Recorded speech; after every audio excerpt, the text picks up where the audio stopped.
Doctor Chinnamail Anji Reddy గారు ఉమ్మడి కరీంనగర్, ఆదిలాబాద్, మెదక్, నిజామాబాద్ పట్టభద్రుల బీజేపీ ఎమ్మెల్సీ అభ్యర్థిగా మీ మద్దతు కోరుతున్నారు.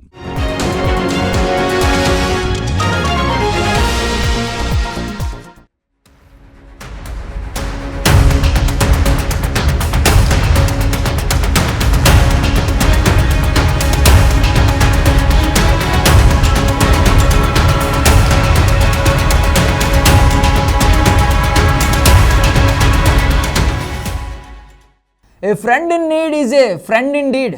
నిజమైన స్నేహానికి ఇంతకంటే నిర్వచనం ఏది ఉండదు. అంతా సవ్యంగా ఉన్నప్పుడు మన వెంట ఉండేవారి కంటే మనం కష్టాల్లో ఉన్నప్పుడు నేనున్నా అని ముందుకొచ్చేవాడే నిజమైన స్నేహితుడు.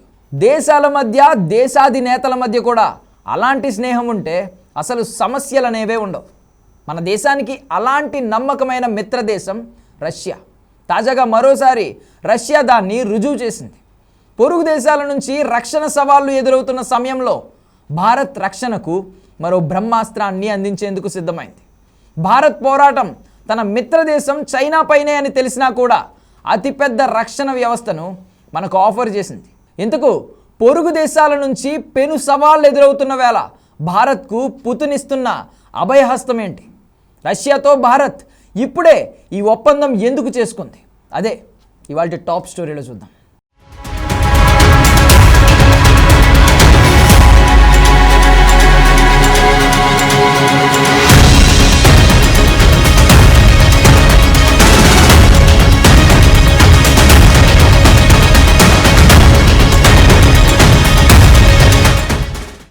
అమన్ 2025 ఇండియా అడ్డా హిందూ మహాసముద్రంలో పాకిస్తాన్ ప్రారంభించిన యుద్ధ విన్యాసాలకు పెట్టిన పేరుది.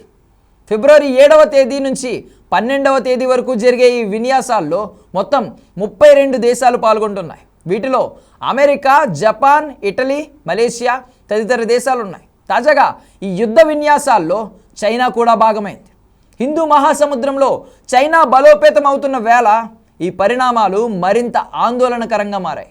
హిందూ మహాసముద్రంలో యాంటీ పైరసీ ఆపరేషన్లను నిర్వహించడం, మహాసముద్రాల సంరక్షణ కోసం చైనా వీటిల్లో పాల్గొన్నట్లు అధికారులు చెబుతున్నారు. పీపుల్స్ లిబరేషన్ ఆర్మీ, నేవీకి చెందిన guided missile destroyer, helicopter, marine దళాలు ఈ విన్యాసాల్లో పాల్గొన్నాయి. వీటితో పాటు చైనాకు చెందిన సీనియర్ మిలిటరీ అధికారులు హాజరయ్యారు.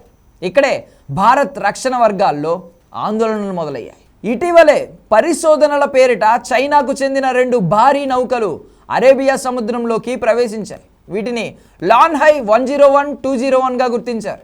ఈ విషయాన్ని ఓపెన్ ఇంటెలిజెన్స్ నిపుణుడు డేమియన్ సైమన్ తన ఎక్స్ ఖాతాలో పోస్ట్ చేశాడు. మ్యారిటైమ్ ఇంటెలిజెన్స్ సేకరణ కోసమే బీజింగ్ వీటిని పంపినట్లు నిపుణులు అనుమానిస్తున్నారు. ఈ నౌకలు తమ మత్స్యకార బోట్లకు అదే సమయంలో మిలిటరీకి అవసరమైన సమాచారం సేకరిస్తున్నట్లు భావిస్తున్నారు. ఈ నౌకలకు మాల్దీవుల్లోని చైనా అనుకూల ప్రభుత్వం నుంచి అనుమతులు వచ్చినట్లు తెలుస్తోంది. లాన్హై 101లో అండర్ వాటర్ డ్రోన్లు, రిమోట్ వెజైల్స్ కూడా ఉన్నట్లు అనుమానిస్తున్నారు. ఇవి సముద్ర గర్భాన్ని మ్యాపింగ్ చేస్తాయని చెబుతున్నారు.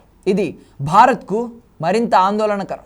మరోవైపు చైనా ఇటీవలే టిబెట్లో అత్యంత ఎత్తైన ప్రదేశంలో సైనిక విన్యాసాలు చేసింది.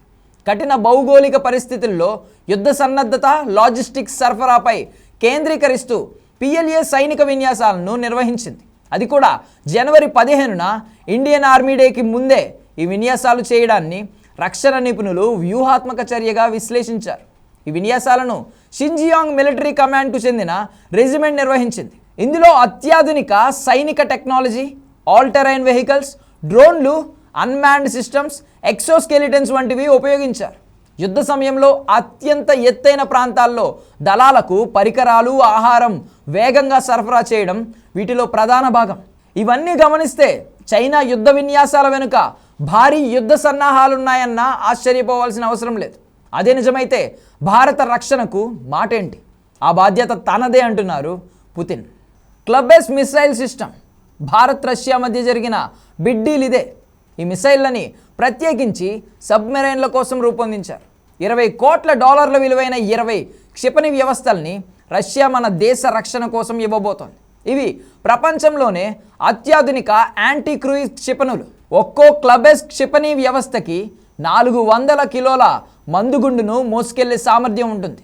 300 కిలోమీటర్ల దూరంలో ఉండే సముద్ర భూలక్ష్యాలను ఈ క్షిపణులు ధ్వంసం చేస్తాయి. అంతేకాదు ఈ యాంటీ క్రూయిజ్ మిసైళ్లు ధ్వని వేగాన్ని మించి లక్ష్యం వైపు దూసుకెళ్తాయి. అందుకే వీటిని శత్రువులు అడ్డుకోవడం ఇంపాసిబుల్. ఇటీవల కాలంలో హిందూ మహాసముద్రంలో రెచ్చిపోతున్న చైనాకి చెక్ పెట్టడంలో ఈ క్షిపణి వ్యవస్థలు గేమ్ చేంజర్గా నిలుస్తాయి. సింధుఘోష్ క్లాస్ జలాంతర్గాముల్లో ఈ క్షిపణి వ్యవస్థలను ఏర్పాటు చేయబోతున్నారు. క్లియర్గా చెప్పాలంటే హిందూ మహాసముద్రంలో చైనా హద్దు మీరితే ఈ మిసైళ్లను సంధించి డ్రాగన్ అంతు చూడొచ్చు. కష్టకాలంలో భారత్కు రష్యా ఇచ్చిన భారీ రక్షణ వ్యవస్థగా వీటిని నిపుణులు చెబుతున్నారు. ఒక్కసారి ఇవి భారత నేవీ చేతికి చిక్కితే హిందూ మహాసముద్రంలో డ్రాగన్ కథ ముగిసినట్టే.